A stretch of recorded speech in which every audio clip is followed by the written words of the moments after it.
and welcome to Bethan's Kitchen and Garden. Today I'm going to be doing those jobs that I was talking about in the last vlog. And what am I going to do? I'm going to start off by emptying my compost heap, because when I was taking some of the foliage out, I realised that I actually haven't got that much space to put it. So I'm going to sort through the compost heap and then we'll get cracking with those other jobs. I've opened up some old compost bags and I've laid them on the ground, and then I'm going to put the compost that's coming out of the compost heap that needs sieving onto there to do at some point in the very near future. And then I've got my wheelbarrow for the compost to go into. And then my compost heap is over here. This is my hot bin composter, and this is my compost heap, which I just leave for the worms to do. And I've got some, these are fairly new leaves. I'm going to take them off, and then everything else that's underneath is ready for clearing. So it should, hopefully, I haven't taken this off for so long, but it should just be that drops down there and that drops down there, and then this should just come away. That's how I designed it. So I'll just leave that over there a second, and then you can see that there's quite a bit that I need to sort through, and some of it will be good and some of it will just need to go back into the heap. So I'll get on with doing that now, and I'll bring you back once the heap is all on the black compost sacking. I'm about halfway through digging out the bottom of the compost now, and I've got about a barrel load of really good compost here, which I don't even think I'm going to bother sieving. And then the stuff that first came off on top, that was on top of the heap, that will all go back in, because that's not really composted down very much at all. But hopefully, with me now turning the heap and aerating it, that will slowly begin to break down. So this stuff, I'm going to find a rubble sack, or the sack that I had 1 ton of compost delivered in, and I'm going to put this one in there with the rest of the stuff from in there, and then I can either sieve it another day or just use it as it is, to put on top of beds and whatnot. And that means then that the compost heap is free for me to start using again, and I shall try, but this isn't going to happen, to turn the heap every week. Never going to happen. However, I shall do my best to at least do it once a month, and then maybe I will be able to produce compost quicker, because I'm not very good at producing a lot of compost quickly, because I never turn my heap. Anyway, I'll get back on to doing that, and I'll bring you back when this job is done. Okay, so here's about 1/3 of a ton bag full of the really good compost, which I am really pleased about that. I wasn't expecting that at all, and it's really light, because I was expecting this job to be really long and arduous, and it's been really sort of easy to do actually. This stuff is all going back into the compost. I've got a barrel full of it over here ready to go in, and there's the empty heap there. So I'm going to start with this, and I am thinking this is more carbon, because anything that's dead, and the old wood chip that we used to use for the chickens, this stuff doesn't rot down very well, so we've swapped now to using straw instead of this hard chick stuff which we used to get, in the hopes that the straw will decompose quicker. And then I shall put a layer then of green stuff in, and I've got more foliage over from the squashes and things that can go in as well. and I'll just continue to layer it up like that. So I'll do carbon and then the green nitrogen, and then carbon, green nitrogen, and I've also got some cardboard to go in as well, which is carbon, I think.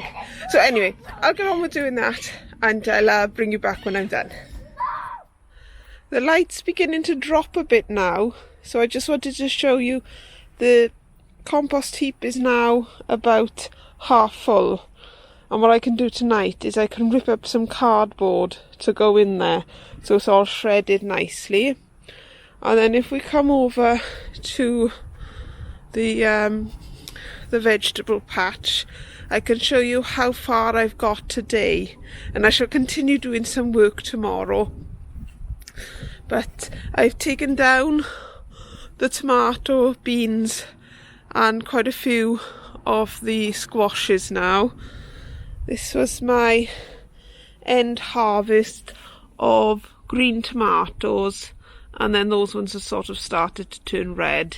So I don't know how good those ones are really, because they have got a bit of, see that, I don't know if that's just sort of old age, so to speak, or if that's a bit of blight, but we'll see.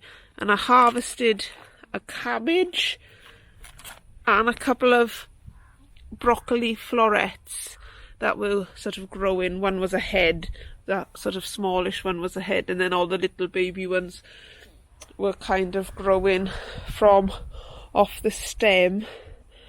And I've had a bit of a tidy up. I've taken away some of the dead leaves, if I can show you on this one. So there's the broccoli head, and then around the side are little florets. So a few of them I've taken the little florets, and then I took two of the plants out because I'd harvested the florets and I didn't feel like they were going to do any more really. And I've given all this a tidy up as well, and there's the missing cauliflower there, and there's a couple more sort of, sorry, cabbage, the missing cabbage is there. I got cauliflowers on the brain because I've never sort of had as good a crop of them, even though they're small. I've only ever managed to have one, I think, in the past, so I'm very pleased with that. I've still got that big cage to tackle over there, which will be my job for tomorrow. The celeriac, I could probably take a few more leaves off the celeriac as well, but I don't want to take too many off. My main job tomorrow is to get this all sorted out. So I gotta head on in to do the children some hot chocolate now. It's 4:30, so it's their hot chocolate time, and they never go without a hot chocolate, whether it's the middle of summer or the middle of winter. It's always hot chocolate. So I'm going to go in and I shall show you the progress on the cage, the brassica cage, when I do it later on. So I'll catch you in a bit. I've cleared away the netting now, and I got rid of the peas that were here, and I've staked some of these purple sprouting broccoli back so that the light can get to those small sprouts and the kale, and the ones in front are not doing too bad, but those ones have clearly struggled for light with the overhanging purple sprouting broccoli. So I've taken one plant out from there to give them more light, and I've snipped some of the leaves off that are likely to fall over to here. And the sprouts are, I don't know if you can see them really, but they are beginning to get to form little sprouts on them.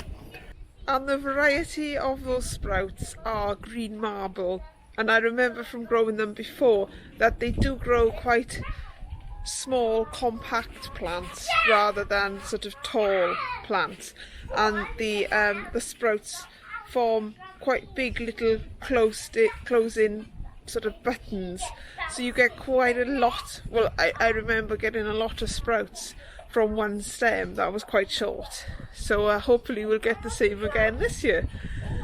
But that's it from me and my tidying up at the moment. There's plenty more tidying up I've got to do, and there's plenty more of the jobs I've got to do. So please join me next time when I'll probably be doing a bit of harvesting and a little bit of cleaning the ground and a bit of this and that in my neighbour's garden. So thank you very much for watching today, and hopefully I'll catch you next time. All I can say about my compost heap and the work around the veg patch is lovely job.